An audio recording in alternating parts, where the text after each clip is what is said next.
I'll be honest, in general, I really enjoyed the Disney live-action remake era. Notice the past tense.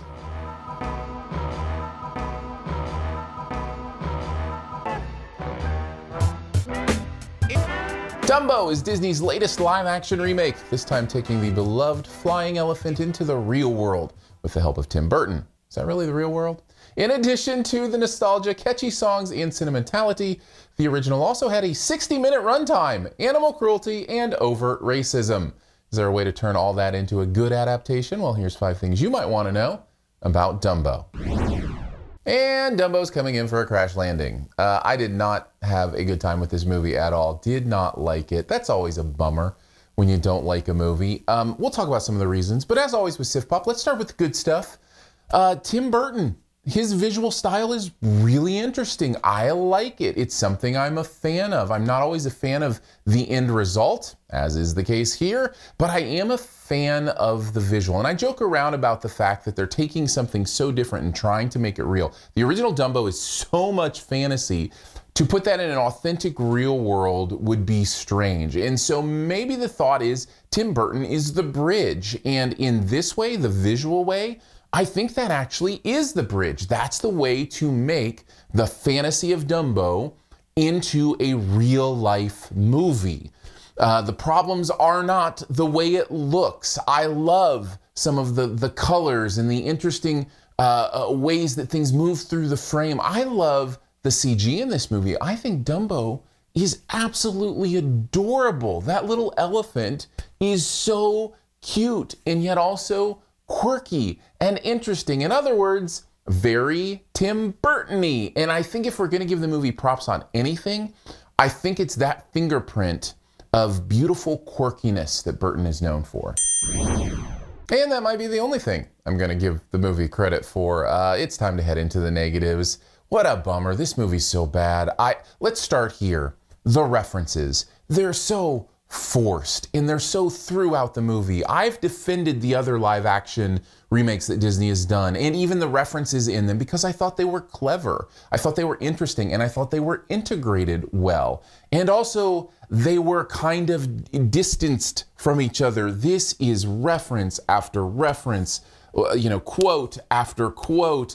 And the thing about them all is they are so separated from the source material that it almost undercuts any nostalgia you would have for the reference anyway. It's just kind of a quick giggle, move on if you catch it kind of thing. And that's unfortunate because it's a distraction from what the movie should be doing to us, which is telling us a story, informing the characters, bringing us along, but instead it's so caught up in winking to songs that it can't play anymore because they are so problematic, so it's winking at them instead, or other things that it's doing that you just get distracted time after time after time from what we should be there to experience. So whether it's all those forced references or even the cautious references to stuff from the original that they can't really reference, all that stuff is just so distracting that I couldn't focus on the story the way I wanted to.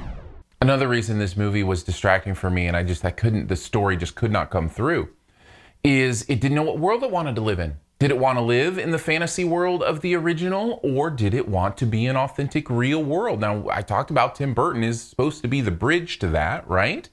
And it works visually, but it doesn't work literally.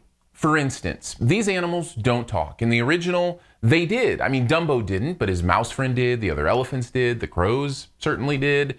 But here, they've made the decision to have them be mute, not say a word. Well, that's fine, except for Dumbo, a baby elephant with very little training, hears, comprehends, understands complex directions from these humans, and then does them.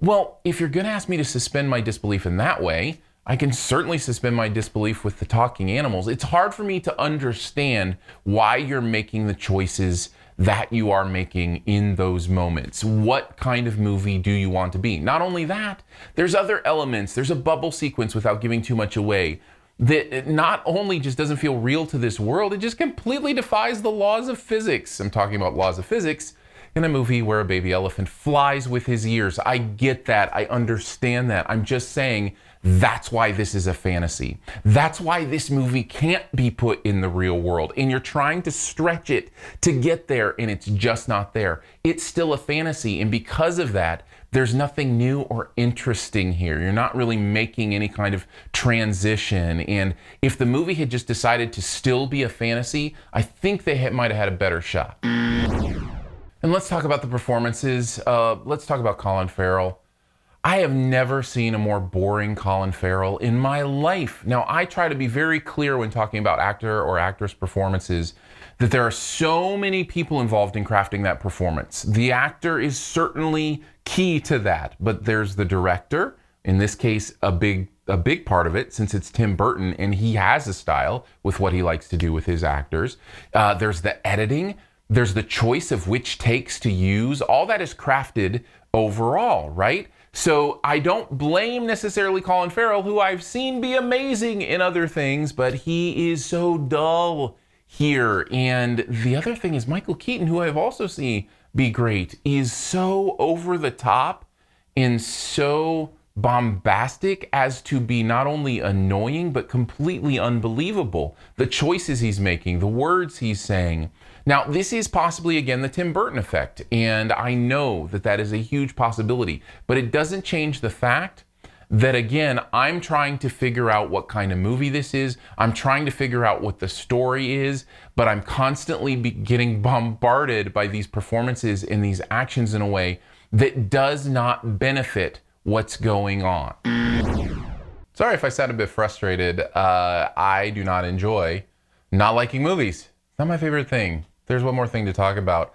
The message of this movie, the theme of this movie. And it's interesting because it's a Disney movie that seems to paint Walt Disney as an evil villain. Think about that for a second. And I mean, maybe it could be about somebody else, but the theme park in this pretty much designed like Disney World. This is very much a Walt Disney type character at the center. It's fascinating to me that Tim Burton is basically taking shots inside the house. And that is interesting. But here's the problem. It just lays right there on the surface and doesn't really explore anything. Because not only is there this theme about corporations and taking things and squeezing money out of them, which, again, Disney.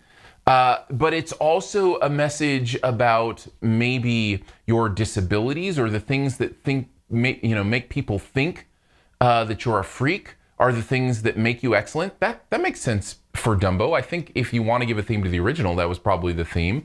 But for instance, Colin Farrell's character has one arm, and I think that's supposed to be part of what we're thinking about here, but it's never really explored. The daughter here loves science, and I think there's a message or theme about female empowerment of loving the sciences and those kind of things, but it's just kind of like waved at and never explored. Everything in this movie just feels jumbled. It feels like the big top is falling down and everybody's just scrambling to try to figure out what they want to say in this movie. The themes in this movie never land because they never fly in the first place. Overall, this was a very disappointing movie for me, especially as somebody who has liked and even loved some of the previous Disney live action remakes. This one didn't get off the ground enough for me to give it any more than a D, which is appropriate. Stands for Dumbo. There you go. There's your 5 things on Dumbo from SiftPop. I'm Aaron Dicer. You can check me out at siftpop.com or hit me up on Twitter at Aaron Dicer. We'll get to the best ever challenge here in a second. Before we do, though, feel free to connect in lots of different ways. You can do that, as mentioned, on Twitter. You can do that at the YouTube channel. If you're watching this video, please click subscribe. That's very helpful. There's a little alert bell. YouTube keeps making it harder and harder for you to actually see the videos you subscribe to. So make sure you select the alert bell and then go to always, because apparently you can just be occasionally alerted. I don't even know anymore. But that's what you want to do if you want to see all these reviews. You could do that. And then let's connect also at Patreon. Thank you to the members of SiftPop for making this possible. You are the best. Starts at $3 a month. Got some fun perks with that. In fact, we'll be doing a video hangout tonight as I film this with the members of SiftPop. So if you like this and you want it to keep going, think about $3 a month. And thank you so much for those who are members. That's at patreon.com/SiftPop, SiftPop. All right, let's move on to the best ever challenge. This is where you name the best movie ever in a certain category and also try to identify my choice. Let's do best ever movies featuring elephants, since we're on Dumbo.